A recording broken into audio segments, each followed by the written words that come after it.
Hello भाई, नमस्कार। मैं आपका भाई, आपका दोस्त मनदीप कोदारा आप सभी के बीच वेदिक गुरुकुल के यूट्यूब चैनल पर स्वागत करता हूँ। प्यारे बच्चों, आज की इस क्लास में क्लास 10th का हम लोग चैप्टर नंबर 2 पढ़ने वाले हैं, acid base and salt. Hindi में इसे अम्ल, क्षार व लवण के नाम से जानते हैं।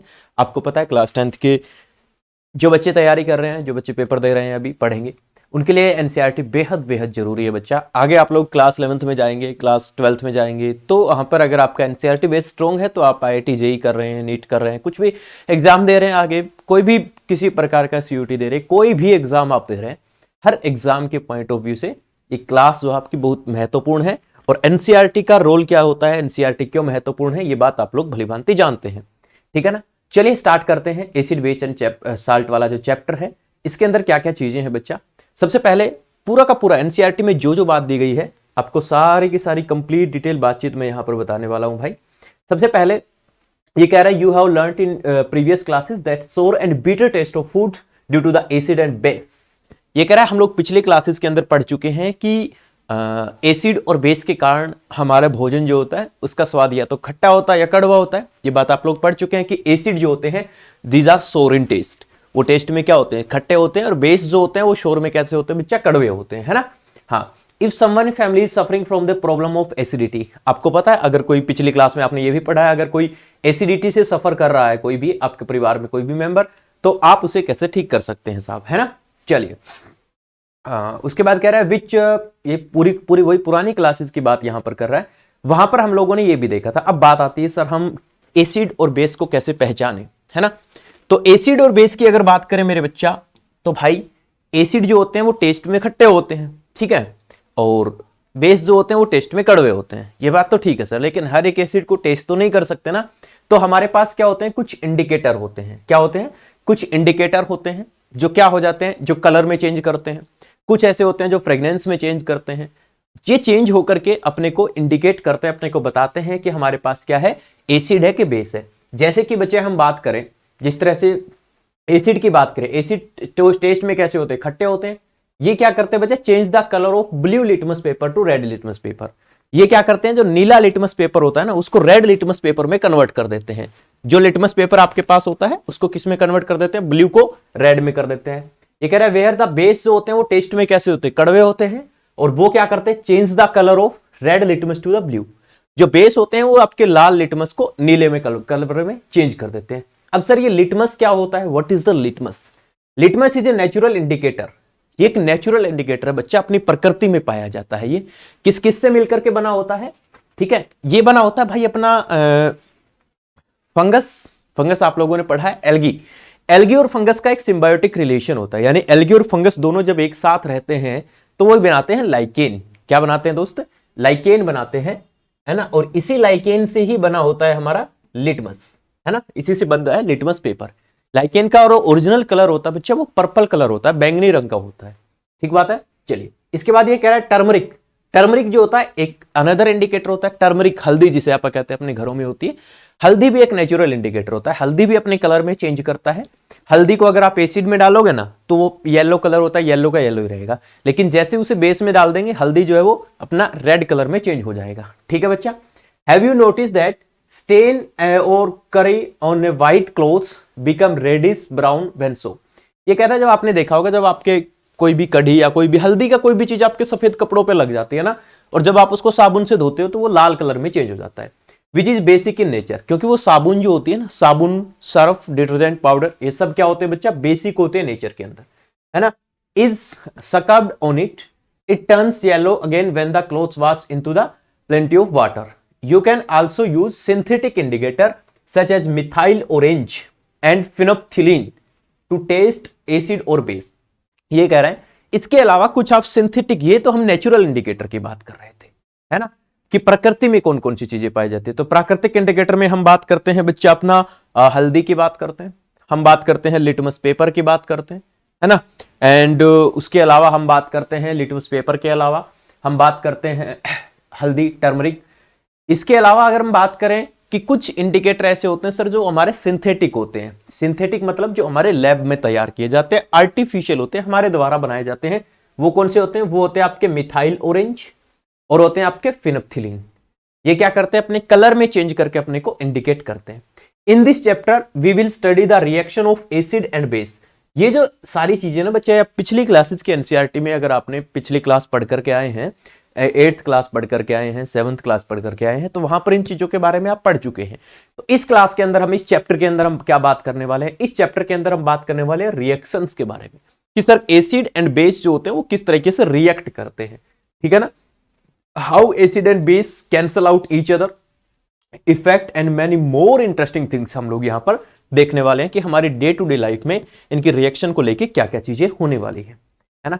लिटमस क्या होता है बच्चे, जो मैंने अभी थोड़ी देर पहले आपको बता रहा था मैं, लिटमस क्या होता है, एक सॉल्यूशन होता है, पर्पल डाई होते हैं, पर्पल कलर होता है इसका originally, which is extracted from lichen, a plant belonging to the division of Thallophyta and a commonly used as indicator when the litmus solution neither acid or nor base। litmus solution जो होता है वो ना तो acid होता है ना base होता है, वो न्यूट्रल होता है, इसलिए उसका कलर चेंज होता है।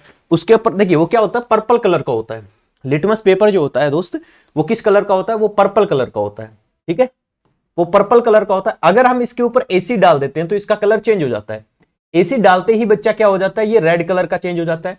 और बच्चा इसके अंदर अगर हम लोग डाल देंगे, क्या अगर हम लोग इसके अंदर डाल देंगे सर बेस, तो बेस डालते ही बच्चा क्या हो जाता है, ये नीले कलर में चेंज हो जाता है, ब्लू कलर में चेंज हो जाता है, राइट।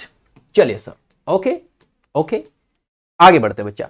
यहां से हमारा चैप्टर जो है क्लास 10th का स्टार्ट होता है, ठीक है। ये कह रहा है understanding the chemical properties of acid and base.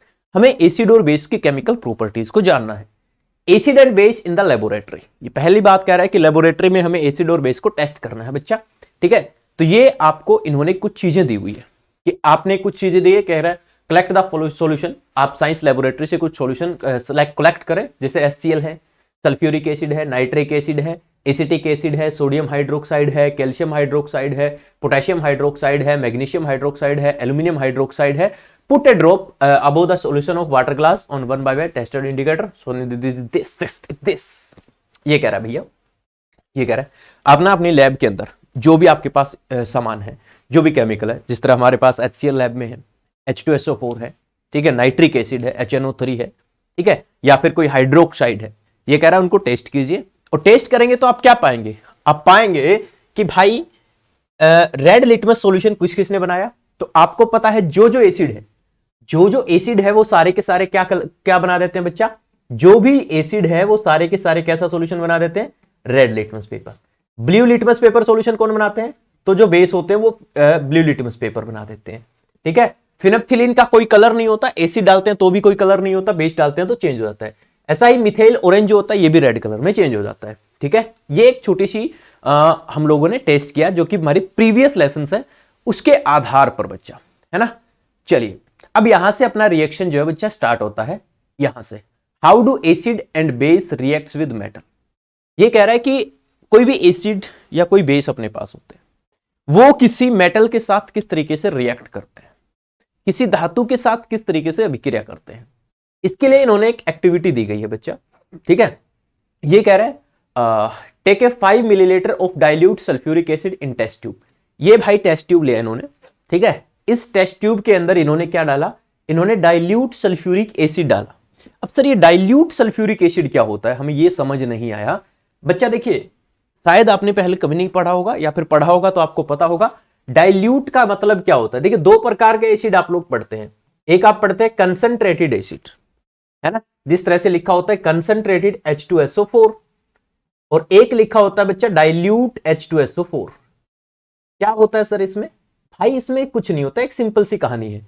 जब आपके पास जो सॉल्यूशन है, अगर उस सॉल्यूशन के अंदर आपका एसिड की मात्रा ज्यादा है, एसिड का अमाउंट ज्यादा है, तो उसे हम बोलते हैं कंसंट्रेटेड H2SO4। अगर उस सॉल्यूशन के अंदर आपका एसिड की मात्रा कम है और वाटर की मात्रा ज्यादा है तो उसे हम बोलते हैं डाइल्यूट। जनरली जो हमारे स्कूल लैब वगैरह के अंदर जो एसिड होता है वो हमारा डाइल्यूट फॉर्म में होता है। क्या होता है दोस्त, ये जो डाइल्यूट फॉर्म में होते हैं ना हमारे एसिड, वैसे आपको पता है H2SO4 जो है वो बड़ा ही खतरनाक एसिड है, लेकिन जैसे ही इसको डाइल्यूट कर देते हैं, इसके अंदर पानी मिला देते हैं, ठीक है, या फिर पानी में एसिड मिला देते हैं, तो क्या हो जाता है, इसकी जो एसिडिटी है ना भाई, इसकी जो एसिडिटी है वो कम हो जाती है। क्या हो जाती है इसकी एसिडिटी, इसकी एसिडिटी कम हो जाती है, जिसकी वजह से इसका बहुत ज्यादा एसिडिक इफेक्ट नहीं होता, तो ये हमें नुकसान नहीं पहुंचाएगा। ठीक बात है ना। चलिए सर, ये कह रहा है आपको सल्फ्यूरिक एसिड लेना है 5 मिलीलीटर, और उसके अंदर कुछ ना जिंक ग्रेनुअल के पीस डाल देने उसके अंदर, ठीक है। ये अपना क्या है, ये अपने सॉल्यूशन लिया, इसमें H2SO4 है और इसके अंदर बच्चा छोटे छोटे आपने क्या डाल दिए, जिंक के टुकड़े डाल दिए, ठीक है ना। जैसे ही आप लोगों ने जिंक के टुकड़े डाले, ऊपर से यहां पर इसने इसको टेस्ट ट्यूब को बंद कर दिया और यहां से बच्चा एक डिलीवरी आपने एक ट्यूब लगा दी बच्चा यहां पर, और यहां पर क्या डाल दिया, एक सोप बबल, मतलब सोप का सोल्यूशन, साबुन का घुला हुआ सोल्यूशन आपने डाल दिया। आप लोग क्या देखेंगे, थोड़ी सी देर बाद आप लोग देखेंगे कि भाई यहां से ना कुछ बुलबुले निकले, यहां से कुछ गैस, हाइड्रोजन गैस निकली, और ये हाइड्रोजन गैस जब इस पाइप में से गई तो यहां से तो पता नहीं चल रहा था, लेकिन जब इस साबुन वाले में देखा हमने तो यहां से कुछ बुलबुले निकल रहे थे। हमें ऐसा लगा, जब हमने कोई वो किया, एक्सपेरिमेंट किया जब ये, तो हमें ऐसा लगा, क्या लगा, हमें ऐसा लगा कि यहां से ना कुछ कुछ बबल्स निकल रहे हैं। अब ये बबल्स कौन सी गैस के हैं, तो ये कह रहा है कि आप ना एक जलती हुई मोमबत्ती इसके पास लेके जाओ, कैंडल इसके पास लेके जाओ। जब ये कैंडल इस गैस के कनेक्ट में आएगी, इसके कनेक्शन में आएगी, इन बबल्स के कनेक्शन में आएगी, तो ये पॉप साउंड के साथ जलेंगे, पॉप पॉप पॉप पॉप, इस साउंड के साथ जलेंगे। और पॉप साउंड के साथ कौन सी गैस जलती है बच्चा, हाइड्रोजन गैस जलती है। तो इसका मतलब ये हुआ हमारे पास कि सर यहां पर हमने क्या डाला था, जिंक डाला था, और क्या डाला था, सल्फ्यूरिक एसिड डाला था। इसका मतलब ये हुआ कि एसिड और जिंक आपस में मिलकर के क्या बनाते हैं, हाइड्रोजन गैस बनाते हैं।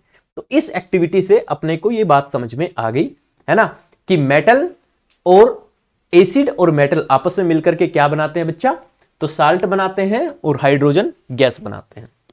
क्या बनाते हैं, एसिड और मेटल आपस में मिलकर क्या बनाते हैं बच्चा, साल्ट बनाते हैं, और साथ में क्या निकलती है दोस्त, हाइड्रोजन गैस निकलती है। ठीक है, कहो तो मैं एक एक्सरसाइज कह रहा हूं मैं, इक्वेशन लिख के बता दो, आपको काम आएगी आपके। ठीक है, मान लीजिए बच्चा अपने पास HCl है, क्या है, HCl है। इसकी रिएक्शन हम लोगों ने करवाई सोडियम के साथ, इसके साथ सोडियम के साथ, ये क्या है, डाइल्यूट HCl है। तो क्या बनेगा दोस्त, NaCl, क्या बनेगा, NaCl बनेगा। प्लस में क्या बनेगा, प्लस में हाइड्रोजन गैस जो है वो बाहर निकल जाएगी, H2 गैस जो है बाहर निकल जाएगी। इसको बैलेंस कर लेना भाई, यहां पर है ना, यहां पर आप 2 करेंगे, यहां पर भी 2 करेंगे, और यहां पर भी क्या करेंगे, 2 करेंगे, ठीक है ना। तो इस तरीके से बैलेंस हो जाएगी। कहने का मतलब ये है कि जब कोई एसिड किसी मेटल के साथ रिएक्शन करता है, यहां पे सोडियम क्या है, मेटल है, जब इसके साथ रिएक्शन करेगा तो क्या बनेगा, साल्ट बनेगा। NaCl क्या होता है दोस्त, NaCl आप लोग जानते हो, टेबल साल्ट, अपने खाने वाला जो नमक होता है वही NaCl होता है। तो ये क्या है, टेबल सॉल्ट है। समझ में आई बात, बोलो हाँ, यस। आगे बढ़ते हैं। ये कह रहा है ऐसा ही आप लोग है ना, किसी बेसिक सॉल्यूशन के साथ करेंगे तो वहां भी आपको ऐसा ही कुछ देखने को मिलेगा। तो बेस भी क्या होते हैं, देखो NaOH, ये क्या बच्चा, sodium hydroxide, NaOH sodium hydroxide का सॉल्यूशन है। इसके अंदर अगर आपने जिंक डाला तो यहां क्या बनेगा, सोडियम जिंकेट, Na2ZnO2, है ना, साथ में क्या निकल गई, हाइड्रोजन गैस निकल गई। समझ में आ गया। पहला पॉइंट हम लोगों ने समझ लिया कि सर जब कोई एसिड किसी मेटल के साथ रिएक्शन करता है, जब कोई बेस किसी मेटल के साथ रिएक्शन करता है, तो एक तो साल्ट बनाता है, एक हाइड्रोजन गैस बनाता है। आप इस पूरी रिएक्शन को लिख देंगे, स्टेप बाय स्टेप आपको लिख देना है। ठीक है, जब जैसे चैप्टर खत्म हो जाएंगे, आप लोगों की डिमांड होगी तो मैं आपको पूरे क्वेश्चंस बताऊंगा कि ये क्वेश्चन यहां से इंपॉर्टेंट है, इसको ऐसे सोल्व करना है। 5 नंबर में आए तो कैसे सोल्व करना है, 2 नंबर में आए तो कैसे लिखना है। ठीक है ना, सारी चीजें प्रॉपर गाइडेंस आपको इस चैनल के ऊपर मिलेगी, अगर आप 10th बोर्ड या किसी भी इस तरह के एग्जाम्स की तैयारी कर रहे हैं। ठीक है ना, चलिए अगला कह रहा है, how do metal carbonate and metal hydrogen carbonate reacts with acid. अगला जो पॉइंट है हमारा, पॉइंट नंबर 3, तीसरे पॉइंट के ऊपर चले बच्चों। तो ये क्या कह रहा है कि how do metal carbonates and metal hydrogen carbonates react with acid. जब कोई मेटल का कार्बोनेट होता है, ठीक है, फॉर एग्जांपल हम बात करें Na2CO3, ये क्या है बच्चा, मेटल कार्बोनेट है। सोडियम क्या है, मेटल, CO3 कार्बोनेट। या कह रहा है मेटल का हाइड्रोजन कार्बोनेट, मेटल का हाइड्रोजन कार्बोनेट क्या होता है बच्चा, NaHCO3, क्या होता है भाई मेरे, NaHCO3। ये हो जाएगा सोडियम हाइड्रोजन कार्बोनेट, मेटल का हाइड्रोजन कार्बोनेट हो जाएगा। ओके, जब ये किसी एसिड के साथ रिएक्शन करेंगे तो क्या होगा, ये हमने को समझना है बच्चा, है ना। तो इसके लिए एक्टिविटी दे रखी है बच्चा। हम लोगों ने क्या किया, देखो आ जा, वही लिया बच्चे जो अभी हम बात कर रहे थे। हमने एक टेस्ट ट्यूब ली, क्या ली, टेस्ट ट्यूब ली, उसके अंदर डाल दिया सोडियम कार्बोनेट, ये यहां पे सोडियम कार्बोनेट डाला, और क्या डाला, डाइल्यूट हाइड्रोक्लोरिक एसिड, यानी कि HCl इसके अंदर डाला, टेस्ट ट्यूब के अंदर जब डाला, ठीक है, तो क्या हुआ, तो हमारी निकली भाई साहब कार्बन डाइऑक्साइड गैस। कौन सी गैस निकली? CO2 गैस निकली। इसका कैसे पता चला अपने को? अपन ने इसी के अंदर एक छोटी सी ट्यूब लगा रखी थी, डिलीवरी ट्यूब, जो इसमें से जो भी निकल रहा था उस गैस को बाहर लेके आ रही थी। और यहां पर हम लोगों ने क्या डाला, यहां पर हम लोगों ने क्या डाला हुआ था बच्चा? कैल्शियम हाइड्रोक्साइड डाला हुआ था। क्या है इसके अंदर? इनके अंदर कैल्शियम हाइड्रोक्साइड। और इसके अंदर किसका कलर क्या हो गया? धुंधला कलर हो गया। किसके कारण? CO2 के कारण। किसके कारण? CO2 के कारण हो गया। ठीक है ना? हाँ, तो लाइम वाटर से जब ये सॉल्यूशन निकलेगा तो क्या बन जाएगा बच्चा? ये बन जाएगा। देखो रिएक्शन हो रही है ये पहली, ये देखो Na2CO3, ठीक है, HCl इसमें डाला, क्या बन गया? NaCl बन गया, H2O बन गया, प्लस में CO2 गैस निकल गई। ठीक है ना? चलिए दूसरा है टेस्ट ट्यूब सेकंड। इसके अंदर दूसरी में हम लोगों ने सोडियम हाइड्रोजन कार्बोनेट डाला। अब देखिए बच्चा, इसमें भी HCl डाला, NaCl बना, H2O बना, CO2 बना, मतलब सेम टू सेम चीज। चाहे तो मेटल कार्बोनेट डालो और चाहे तो मेटल हाइड्रोजन कार्बोनेट डालो, कोई फर्क नहीं पड़ता सर, दोनों में ही सेम प्रोडक्ट बनते हैं। तो साल्ट बनता है, ठीक है, साल्ट का सॉल्यूशन बनता है, घोल बनता है, साथ में H2O पानी बनता है, ठीक है, साथ में क्या बनता है बच्चा? CO2 gas. CO2 क्या निकलती है? गैस निकलती है दोनों के केस में।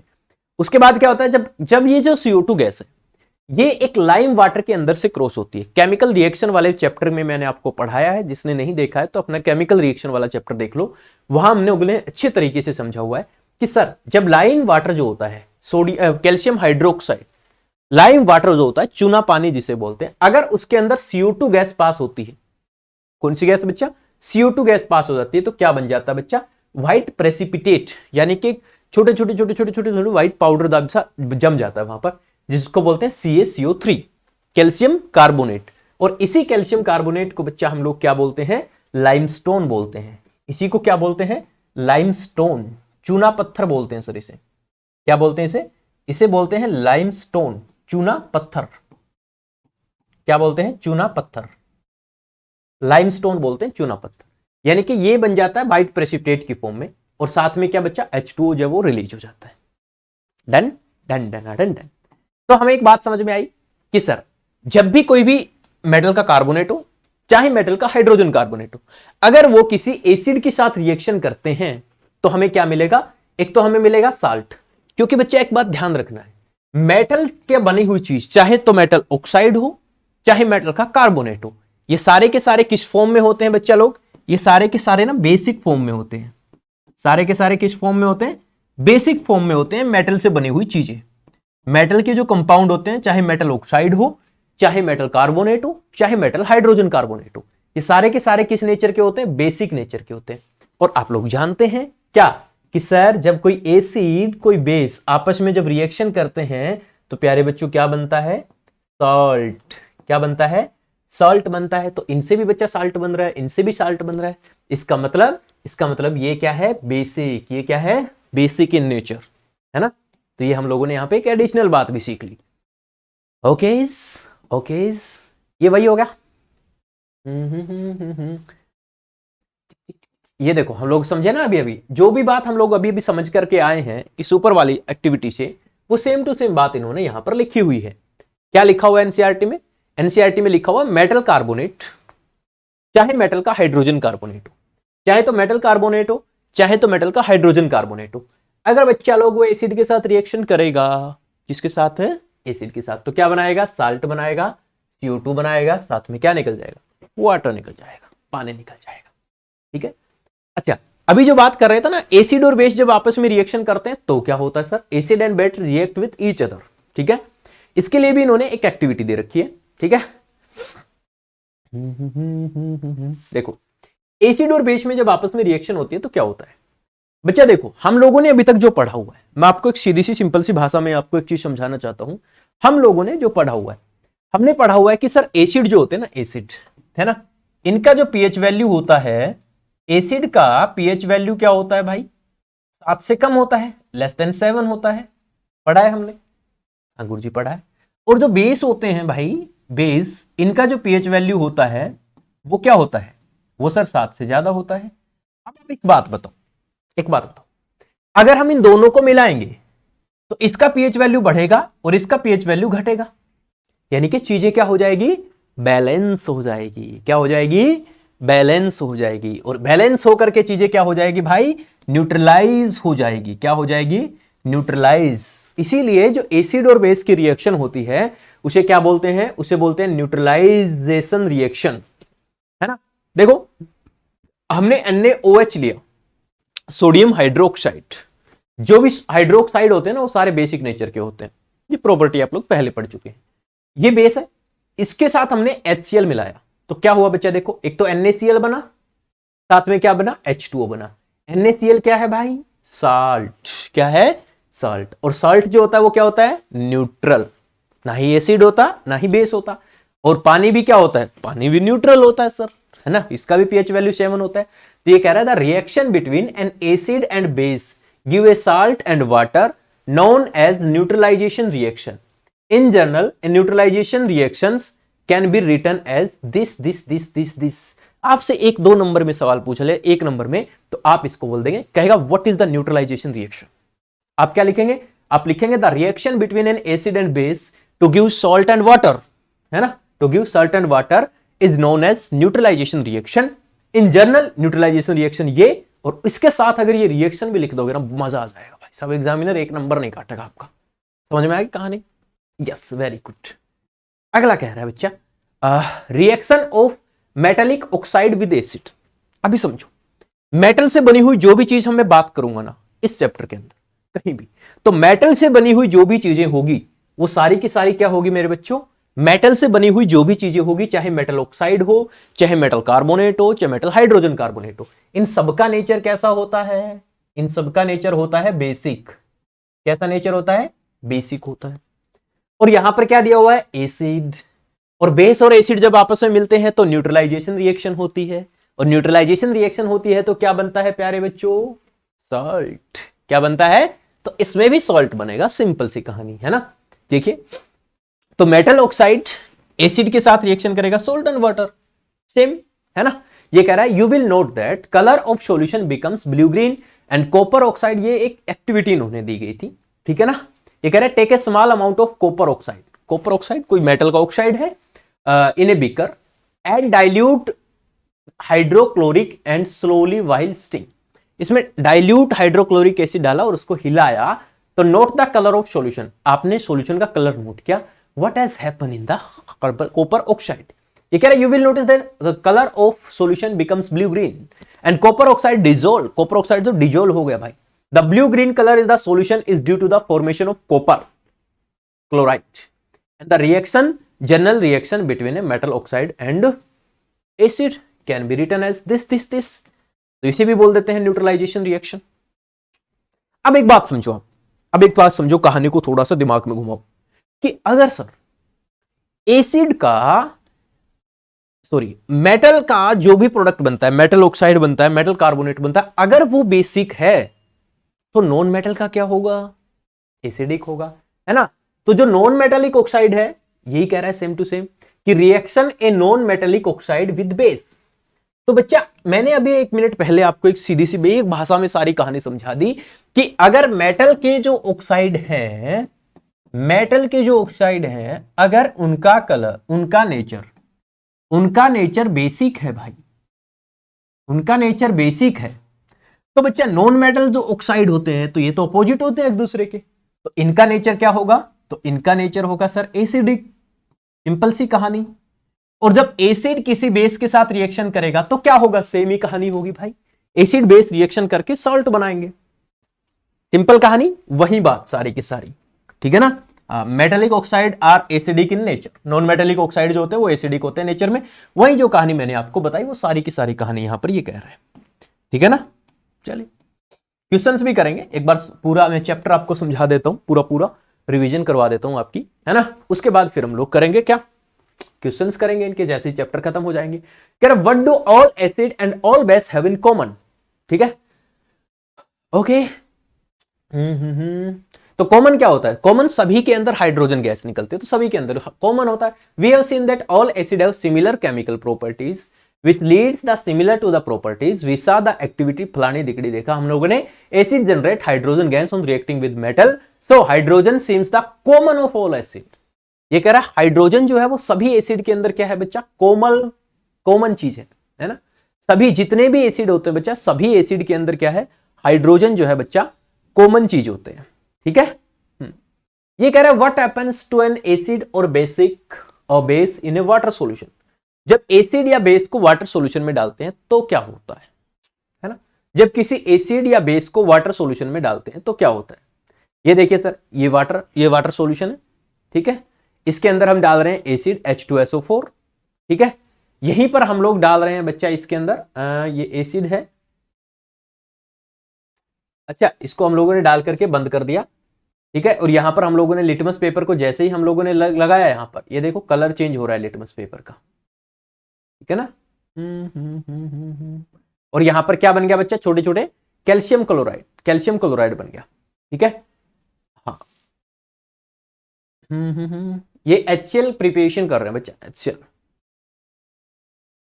देखिए क्या बन रहा है। HCl जब H2O के साथ रिएक्शन करता है तो क्या बनता है, H3O+ बनता है और क्लोरीन गैस निकल जाती है ना। हाइड्रोजन जब H2O के साथ बनता है तो H2O3 बनता है, ठीक है। सोडियम को जब पानी में घोला जाता है, सोडियम हाइड्रोक्साइड को जब पानी में घोला जाता है तो क्या निकलता है ना। देखिए हम लोगों ने एक चीज पढ़ी थी ना, क्या पढ़ी थी, किस्सा, पहले पुराने जमाने में स्टार्टिंग में, कि हाइड्रोजन एसिड जो होते हैं वो हाइड्रोजन प्लस आयन देते हैं, क्यों, क्योंकि उसके अंदर हाइड्रोजन कॉमन होता है। उसी तरह से जो बेस होते हैं ना बच्चा, जब बेस को पानी में घोला जाए, इनका जो एक्वस सॉल्यूशन बनाया जाए तो अपने को क्या देंगे, OH नेगेटिव आयन देते हैं। जैसे इसको NaOH को पानी में घोला, एक्वस सॉल्यूशन बनाया, तो इन्होंने क्या दिया अपने को एक तो सोडियम और साथ में अपना OH नेगेटिव आयन दिया। इसका मतलब जो वाटर जो वो होते हैं, एसिड होते हैं, ठीक है, ये हम लोगों ने पढ़ते हैं कई बार। एसिड जो होते हैं बच्चा, एक तो हाइड्रोनियम आयन देते हैं अपने को, H3O+ या फिर H+ एक्वस सॉल्यूशन देते हैं। और जो बेस होते हैं बच्चा, ये अपने को क्या देते हैं, OH नेगेटिव आयन। ये कहां काम आएंगे, ये बच्चा जब आपसे ना प्रॉपर्टीज पूछ लेगा ना, तो वहां पर आपको लिखना है। जब प्रॉपर्टीज पेपर में आपसे पूछेगा ना, बताओ कि properties of acid, properties of base, तो वहां पर आपको लिखना है कि सर प्रॉपर्टीज ऑफ एसिड की प्रॉपर्टीज क्या क्या है, बेस की प्रॉपर्टीज क्या क्या है। एसिड OH नेगेटिव आयन देता है, सॉरी, एसिड जो है वो H+ आयन देता है और बेस जो है वो OH नेगेटिव आयन देता है। तो ये सारी की सारी क्या होती है, प्रॉपर्टीज होती है। Okay okay okay okay okay, ये देखो है ना, KOH है, ये OH नेगेटिव आयन दे रहा है। मैग्नीशियम हाइड्रोक्साइड है, ये OH नेगेटिव आयन दे रहा है। तो बस बेस जनरेट हाइड्रोक्साइड आयन बोलते हैं इसको, ठीक है ना, यही बात थी। दूसरी बात ये कह रहा है all bases do not dissolve in water, सभी बेस जो होते हैं वो पानी में नहीं घुलते। An alkali is a base that dissolve in water, पानी में जो घुल जाता है ना भाई, जो बेस पानी में घुल जाता है उसे क्या बोलते हैं, उसे बोलते हैं एल्कली। क्या बोलते हैं, एल्कली बोलते हैं। दे आर सोपी टू टच, टच में क्या होते हैं, साबुन के जैसे होते हैं टच में, बीटर होते हैं और कोरोसिव होते हैं, ठीक है। नेवर टेस्ट और touch then they may cause for harm, इनको टच नहीं करना चाहिए और इनको टेस्ट भी नहीं करना चाहिए सर, है ना। Okay okay okay okay okay okay okay okay, बस यही सारी चीजें थी। तिस। हाँ, ये कह रहे हैं हाउ स्ट्रॉन्ग आर एसिड और बेस सॉल्यूशन, एसिड और बेस सॉल्यूशन जो होते हैं बच्चा वो कितने स्ट्रॉन्ग हो सकते हैं, है ना, कितने स्ट्रॉन्ग हो सकते हैं। और कैसे पता चलेगा कि ये कितने स्ट्रॉन्ग है, तो सर ये पता चलता है अपने को इनके पीएच वैल्यू से। किससे पता चलता है, इनके पीएच वैल्यू से पता चलता है। पीएच वैल्यू होती है sir potenz of hydrogen, pH value क्या होती है, पोटेंज ऑफ हाइड्रोजन, पोटेंज, है ना, जिसका मतलब होता है पावर। कि सर ये जो हाइड्रोजन निकल रहा है ना, इसमें से क्या निकल रहा है, हाइड्रोजन। अभी देखा ना हम लोगों ने, एसिड जितने भी हैं उन सभी में से क्या निकल रहा है, हाइड्रोजन के आयन निकल रहे हैं, H+ आयन निकल रहा है या H3O+ आयन निकल रहा है। तो ये हाइड्रोजन के आयन जो होते हैं इनकी पावर कितनी है, यही इसका पीएच वैल्यू होता है ना। सर पीएच वैल्यू कैसे मेजर करते हैं, तो पीएच वैल्यू जो मेजर की जाती है वो की जाती है पीएच स्केल से। किससे, पीएच स्केल से मेजर की जाती है। जनरली जो होता है बच्चा पीएच स्केल, ठीक है। जनरली पीएच स्केल क्या होता है बच्चा, 0 से लेकर के 14 तक वैल्यू होती है। तो जिसकी वैल्यू जब पीएच स्केल के ऊपर, जब मान लो कोई सॉल्यूशन को हम लोगों ने टेस्ट करना है कि ये एसिड है कि बेस है, तो जैसे ही हम लोग पीएच स्केल के ऊपर उसको डालते हैं, अगर उसकी वैल्यू 0 की तरफ जा रही है तो 0 जो होता है वो बहुत ज्यादा एसिडिक होता है, सबसे स्ट्रॉन्ग एसिड होता है। और 14 जो होता है वो बहुत ही ज्यादा एल्कलाइन होता है, बहुत ज्यादा बेसिक नेचर का होता है, ठीक है। ये कह रहा है pH should be through the simply as number of which indicate the acidic or basic nature. The higher of hydronium ion concentrated lower in the pH value.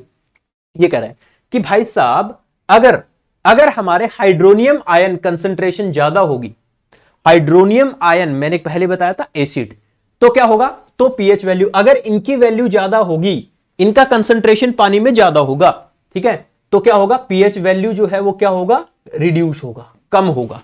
क्योंकि सर देखिए सिंपल सी भाषा में बात बताऊं, ठीक है, तो मैं आपको सिंपल सी भाषा में देखो, इससे मैं आपको समझा सकता हूं। ये जो स्केल है ना, ये देखिए सर मैं आपको समझाता हूं, ये पूरी की पूरी कहानी बता के आ रहा है, कुछ नहीं, पढ़ने की कोई जरूरत नहीं है, तुम्हारा भाई तुम्हें सब समझा देगा, पूरी एनसीईआरटी समझा देगा। देखिए ये एक स्केल है, इसके ऊपर हमने कोई सॉल्यूशन डाला, अगर सॉल्यूशन में हाइड्रोजन आयन की संख्या बढ़ रही है, इसकी हाइड्रोजन आयन की संख्या जो है कंसंट्रेशन बढ़ रहा है, इसका मतलब वो क्या हो रहा है, पीएच वैल्यू उसका कम जाएगा, और पीएच वैल्यू जितना कम जाएगा उतना ही वो क्या बनेगा बच्चा, एसिड बनेगा। और जिसका जितना पीएच वैल्यू कम होता है वो उतना ही क्या बनता जाता है, स्ट्रोंग एसिड बनता जाता है। क्या बनता जाता है, स्ट्रोंग एसिड बनता जाता है। एग्जाम्पल के लिए बात करूं, मान लीजिए आपने यहां पे H2SO4 डाला, तो वो आपको इधर दिखेगा बिल्कुल जीरो की तरफ, मतलब स्ट्रोंग एसिड है।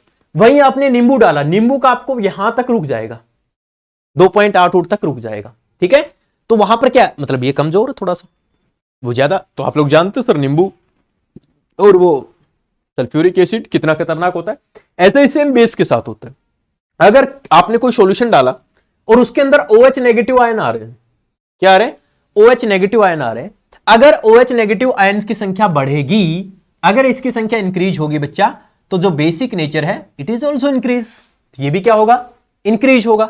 समझ में आया कि साहब जैसे ही हमने क्या कहा, OH नेगेटिव आयन की संख्या बढ़ती है, सीधी सी कहानी यही है, OH नेगेटिव आयन की संख्या जो है अगर बढ़ेगी तो पीएच वैल्यू भी इंक्रीज होगी, और भाई अगर H+ आयन की संख्या बढ़ेगी तो पीएच वैल्यू जो है वो डिक्रीज होगी।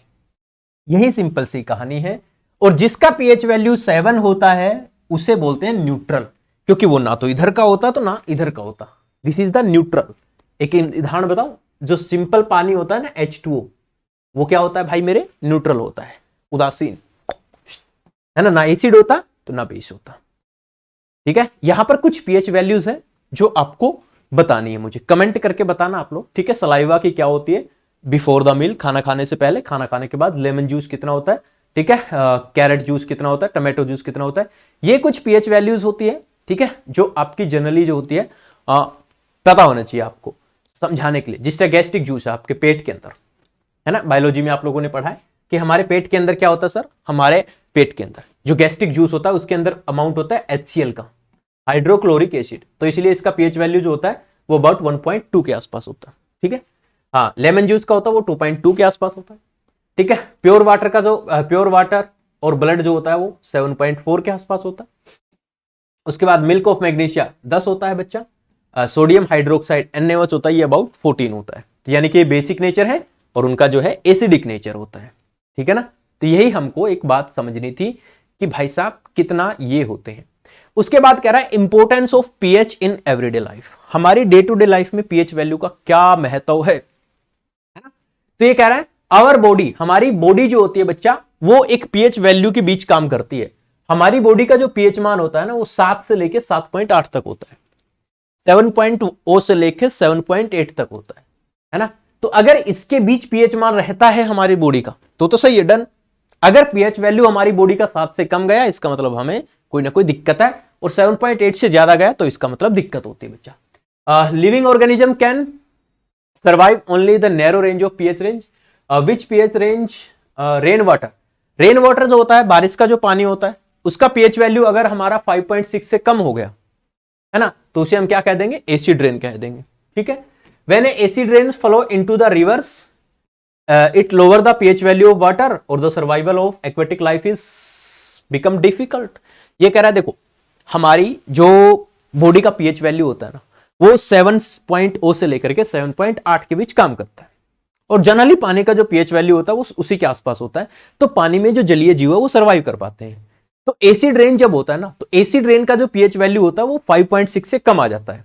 तो जब वो बारिश वाला पानी है, एसिड रेन वाला पानी, जब वो पानी जाएगा भाई नदियों में, तो नदियों में जो जीव जंतु है उनको खतरा होगा सर, ओबेसी बात है ना, बिल्कुल होगा सर। ठीक है। हाँ, उसके बाद है मिट्टी। मिट्टी की बात करें बच्चा, मिट्टी का भी अपना पीएच वैल्यू होता है। पीएच वैल्यू से कम, मिट्टी में पीएच वैल्यू कम हो गया तो मिट्टी खराब हो जाएगी, उपजाऊ क्षमता खत्म हो जाएगी। What is the pH value of soil in your backyard? ये कह रहा है plant require specific pH range of their healthy and growth. They find out the pH required for healthy growth in plant. You can collect their soil from the various place, check the pH value and manure, describe the below diseases। ये कह रहा है भाई साहब pH value जो होता है ना मिट्टी का, वो कई कई जगह पे क्या होता है, मिट्टी का pH वैल्यू थोड़ा ज्यादा होता है, तो वहां पर वो अलग टाइप की फसलें उगती है। जहां pH वैल्यू कम होता है वहां मिट्टी में अलग टाइप की फसलें उगती है। तो फसलों को उगने के लिए, क्योंकि हर एक जीव का बॉडी का जो pH वैल्यू होता है ना वो अलग अलग होता है, पेड़ पौधे भी जीव जंतु है ना, जनरली वो 6 to 7 के बीच में वेरी करता है, वैसे बता रहा हूं मैं आपको। ये कह रहा है pH in our digestive system. हमारे डाइजेस्टिव सिस्टम में पीएच वैल्यू का क्या काम है? देखिए साहब, हमारे डाइजेस्टिव सिस्टम में क्या होता है, it is very interesting. Note that our stomach produce hydrochloric acid help in digestion to food without harming the stomach. During indigestion the stomach produce too much acid, this cause pain and irritation. To get rid this pain, people use balance called anti-acid. One such as remedy must so suggest by the use this chapter. Milk of magnesia mild base often use for this purpose. ये कह रहा है हमारा जो pH value होता है ना, हमारा जो पेट होता है, स्टमक होता है, हमारे स्टमक में HCl निकलता है, जो क्या करता है, जो हमारे खाने को डाइजेस्ट करने में हेल्प करता है। इसके साथ साथ हमारे खाने में कुछ हार्मफुल बैक्टीरिया वगैरह चले जाते हैं तो उनको भी किल करने का काम करता है। लेकिन क्या होता है, कई बार हमारे पेट में हम टाइम से खाना नहीं खाते, या हम बहुत ज्यादा चाय पी लेते हैं और बहुत सारी चीजें, बहुत सारा कोल्ड ड्रिंक पी लेते हो, है ना, तो क्या होता है बच्चा, आपके पेट में ना थोड़ी सी इरिटेशन होने लग जाती है, जलन होने लग जाती है पेट में। डॉक्टर कहते हैं कि एसिडिटी बन गई, तो उस समय आप मोस्टली एंटी एसिड दवाइयों का इस्तेमाल करते हैं। और एंटी एसिड दवाइयों के अंदर आते हैं हमारे ये जो इनो पीते हो नॉर्मली, ये एंटी एसिड होती है ना। तो ये क्या कर देती है, क्योंकि इनो के अंदर क्या होता है, इनो के अंदर होता है milk of magnesia. Milk of magnesia होता है मैग्नीशियम हाइड्रोक्साइड, MgOH ट्वाइस। ये बेसिक नेचर का होता है भाई, ये पीएच वैल्यू को क्या कर देगा, थोड़ा सा अप कर देगा, तो एसिडिटी को कम कर देगा, ठीक है ना। अच्छा, pH can the cause of tooth decay. दांतों का भी खराब होने का कारण पीएच वैल्यू होता है। दोस्त क्या होता है, हमारे माउथ के अंदर है ना, हमारे माउथ के अंदर जनरली क्या होता है, हमारे माउथ के अंदर कुछ, ठीक है, हर चीज का पीएच वैल्यू होता है, लेकिन जब हम कुछ खाना वाना खाते हैं और अच्छे से आप ब्रश वगैरह नहीं करते, तो छोटे छोटे बैक्टीरिया जो है आपके माउथ में आ जाते हैं, और वो जो बैक्टीरिया होते हैं वो एसिड प्रोड्यूस करते हैं। इसीलिए हमारे माउथ का पीएच वैल्यू 5.5 से कम चला जाता है, जिससे हमारे दांत जो है ना वो खराब होना शुरू हो जाते हैं। तो हमारे माउथ का जो पीएच वैल्यू होता है वो भी हमारे लिए बेहद बेहद जरूरी होता है। तो इसीलिए बच्चा खाना खाने के बाद आपको अच्छे से माउथ साफ करना चाहिए, ठीक है ना, बहुत इंपॉर्टेंट है। टूथपेस्ट इसीलिए इस्तेमाल किए जाते हैं क्योंकि टूथपेस्ट का कलर बेसिक होता है, टूथपेस्ट का नेचर बेसिक होता है ना। टूथपेस्ट जो होती है वो बेसिक नेचर की होती है ना, और उसके अंदर इसलिए इस्तेमाल की जाती है ताकि अपने माउथ का पीएच वैल्यू क्या करके रखे, वो बैलेंस करके रखे, राइट। अगला कह रहा है self defence by animal and plant through the chemical welfare. Have you ever been stung the honey bee? Bee have this. हाँ, हनी बी भाई देखो, जो मधुमक्खी होती है ना, काटी है कभी? खाती है सर। दर्द होता है सर। स्वेलिंग आ जाती है ना, स्वेलिंग क्यों आती है? क्योंकि सर उनके अंदर ना मिथेनोइक एसिड होता है।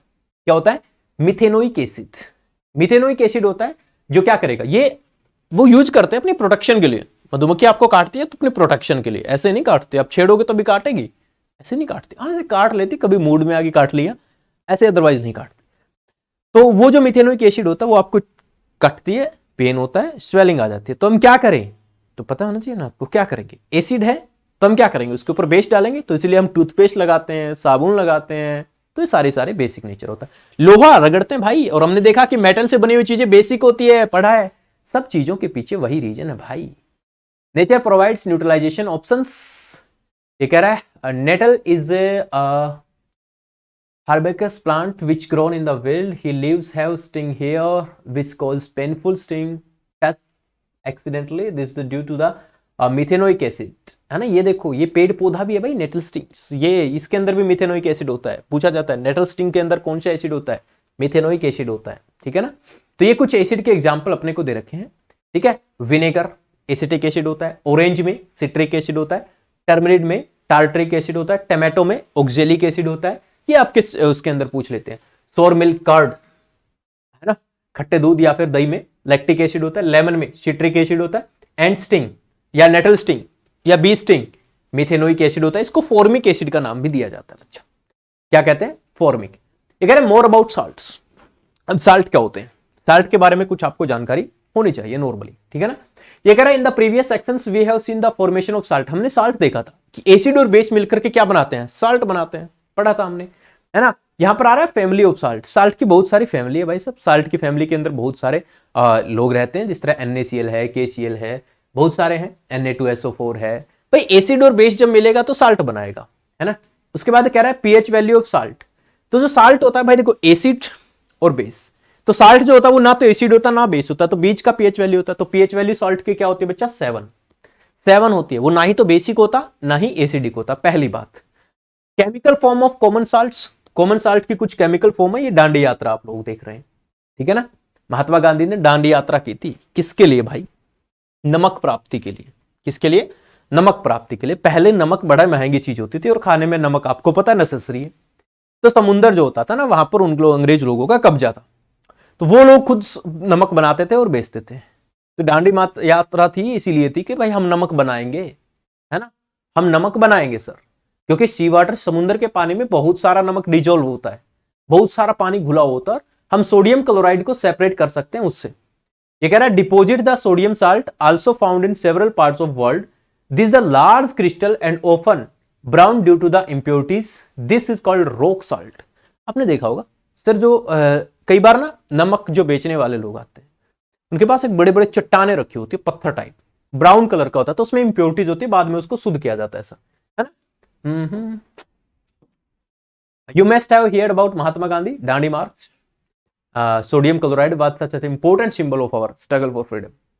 कॉमन साल्ट, ठीक है। कॉमन साल्ट क्या होता है? तो कॉमन साल्ट क्या होता है? Common salt, raw material from the chemicals. The common salt thus obtained in the important raw material to various materials to daily use such as sodium hydroxide, baking soda, washing soda, bleaching powder and many और। ये सब चीजें इनके लिए common salt यही होता है। Sodium hydroxide कैसे बनता है? देखो सोडियम हाइड्रोक्साइड, ये जो भाई देखो सिर्फ नमक है ना, जो नमक होता है NaCl, जो कॉमन साल्ट बोलते हैं इसे, वो सिर्फ खाने में नमक ही नहीं होता, उसके लिए बहुत सारी चीजें बनाई जाती है उसका यूज करके, जिसका यूज करके हम सोडियम हाइड्रोक्साइड बना सकते हैं।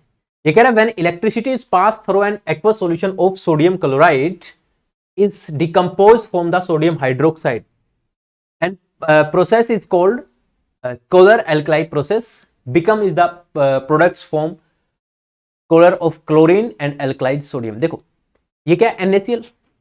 ये क्या है बच्चा? पानी में घुला हुआ एक्वस सॉल्यूशन। जब इसमें इलेक्ट्रिसिटी पास करते हैं तो क्लोरीन गैस अलग हो जाती है, हाइड्रोजन गैस अलग हो जाती है और अपने पास बन जाता है NaOH, सोडियम हाइड्रोक्साइड, ठीक है ना।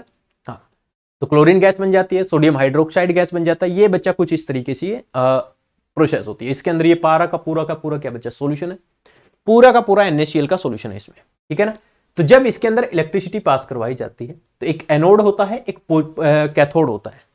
कैथोड के ऊपर हाइड्रोजन गैस आ जाती है पॉजिटिव आयन, और एनोड के ऊपर नेगेटिव आयन आ जाएंगे, क्योंकि एनोड पॉजिटिव होता है।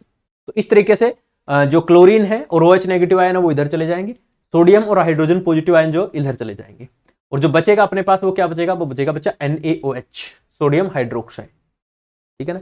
इसके बाद कह रहा है bleaching powder. Bleaching powder, bleaching powder जानते हो? ये होता है CaOCl2। क्या होता है? CaOCl2, bleaching powder. You have already come to know as the chlorine is produced during the electrolysis process। ऊपर वाली प्रोसेस को जो बिजली का यूज करते हैं ना, उसको बोलते हैं इलेक्ट्रोलाइसिस, विद्युत अपघटन बोलते हैं। तो इलेक्ट्रोलाइसिस से क्या बना? हम लोगों ने क्या बना लिया? क्लोरीन गैस बना लिया। This chlorine gas is use for manufacturing of bleaching powder. हमने देखा, देखो पहले हम लोगों ने क्या निकाला? देखो समुद्र से नमक निकाला, उस नमक से हम लोगों ने क्लोरीन गैस बना लिया और NaOH बना लिया।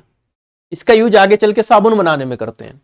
और क्लोरीन गैस का यूज देखो, क्लोरीन गैस का यूज करके हम लोगों ने क्या कर लिया? हमारे पास कैल्शियम हाइड्रोक्साइड था, उसके साथ हम लोगों ने क्लोरीन गैस का यूज किया और हम लोगों ने क्या बना लिया प्यारे बच्चों? हम लोगों ने बना लिया ब्लीचिंग पाउडर। क्या बना लिया? ब्लीचिंग पाउडर बना लिया, ठीक है ना। क्या बना लिया? Bleaching powder, CaOCl2। अब ब्लीचिंग पाउडर का यूज कहां करते हैं? ब्लीचिंग पाउडर का यूज कहां करते हैं? ये कह रहा for bleaching the cotton linen textile industry में करते हैं, साफ करने के लिए। इनको ब्लीचिंग का मतलब होता है साफ करना, है ना। वुड पल्प पेपर बनाने के लिए, पेपर उद्योग होते हैं, इंडस्ट्री का कपड़े की इंडस्ट्री होती है, वहां पर इनको ब्लीच करने के लिए इस्तेमाल किया जाता है। An oxidising agent in many chemical industries, बहुत सारी केमिकल इंडस्ट्रीज में ऑक्सीडाइजिंग एजेंट के रूप में इस्तेमाल करते हैं। To make drinking water free from germs, ये जो होता है ब्लीचिंग पाउडर जो होता है, ये पानी के अंदर क्या होता है, जो पीने वाला पानी होता है उसमें डाल देते हैं। हालांकि लाल दवाई भी डालते हैं, वो अलग चीज होती है, ये भी अलग चीज होता है। ब्लीचिंग पाउडर डाल देते हैं जिससे उसके अंदर जर्म्स होते हैं, क्योंकि क्लोरीन है इसके अंदर। क्लोरीन जो होता है वो जर्म्स को मार देता है, जो भी हानिकारक है, जो आगे चल के अपने को बीमार कर सकते हैं, उन सबको क्या कर देता है बच्चा, मार देता है। उसके बाद कह रहा है कि baking soda, baking soda, baking soda भी NaCl से ही बना बच्चा। The baking soda is commonly used in kitchen, kitchen में यूज करते हैं मीठा सोडा खाना पकाने के लिए, है ना। क्रिस्पी पकौड़ा वगैरह बनाने में काम करते हैं, क्रिस्पी बनाते हैं। समथिंग एडिड फास्टर कुकिंग, जल्दी खाना बनाने के लिए भी यूज किया जाता है। जो बेकिंग सोडा होता है उसका जो कॉमन नेम होता है बच्चा, इसका कॉमन नेम होता है hydrogen carbonate, sodium hydrogen carbonate, NaHCO3। It is produce using sodium chloride, है ना, one of the raw material. ये भी सोडियम क्लोराइड से बनता है। तो NaCl है, इसके पानी, CO2 और अमोनिया, इन सब के साथ रिएक्शन करवाया, रिएक्शन करवा के बना अमोनियम क्लोराइड और sodium hydrogen carbonate. Did you check the pH value of sodium hydrogen carbonate in activity, ये कुछ pH वैल्यू चेक करने का बता रहे हैं। अच्छा, अब इसी से ही बना अपना वॉशिंग पाउडर, है ना। बेकिंग सोडा का यूज करके हम लोगों ने बेकिंग सोडा को हीट किया, हीट किया तो अपना बना Na2CO3, और ये क्या होता है, सोडियम कार्बोनेट, ये वॉशिंग पाउडर होता भाई, ये भी उसी से बना, है ना, है ना, इंटरेस्टिंग चीज। अब ये कह रहा है बेकिंग सोडा का यूज कहां करते हैं। पहला कह रहा है making powder which is mixture of making soda and mild amount acid such as the tartaric acid वगैरह होते हैं, खाना पकाने में काम आते हैं बच्चा। उसके बाद कह रहा है sodium hydrogen carbonate is also an ingredient of antacid, antacid बनाने में भी काम आता है ना। दूसरे कह रहे हैं it is also use soda acid fire extinguisher, fire extinguisher आग बुझाने वाले जो यंत्र होते हैं उसके अंदर भी ये होता है। क्यों, क्योंकि जब ये जलता है तो इससे CO2 गैस निकलती है और CO2 गैस आग बुझाने में सहायक होती है। उसके बाद कह रहा है वॉशिंग सोडा, वॉशिंग सोडा क्या होता है, तो Na2CO3 सोडियम कार्बोनेट में जब पानी मिला देते हैं तो क्या बन जाता है, वॉशिंग सोडा बन जाता है, सिंपल। जो क्या करता है, हमारे कपड़े वपड़े धोने में काम आता है, इसे बेसिक साल्ट कहते हैं बच्चा। ये देखो यूज ऑफ वॉशिंग सोडा क्या कह रहा है, sodium carbonate is used in the glass, soap and paper industry में इस्तेमाल किया जाता है। It is used to manufacturing the sodium compound such as borax बनाया जाता है बच्चा इसे। Sodium carbonate can be used as a cleaning agent, domestic घरों में सर्फ वगैरह जो बनते हैं अपने।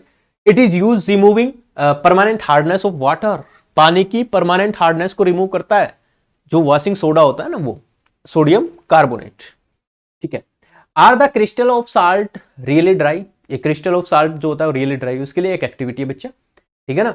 हम लोगों ने यहाँ पे एक टील ली, इसके अंदर कॉपर सल्फेट क्रिस्टल डाला और इसको हम लोगों ने जलाया, जलाया तो भाई पानी वानी उड़ गया इसके अंदर से, तो ये क्या बन गया, क्रिस्टलाइन फॉर्म में बन गया, है ना।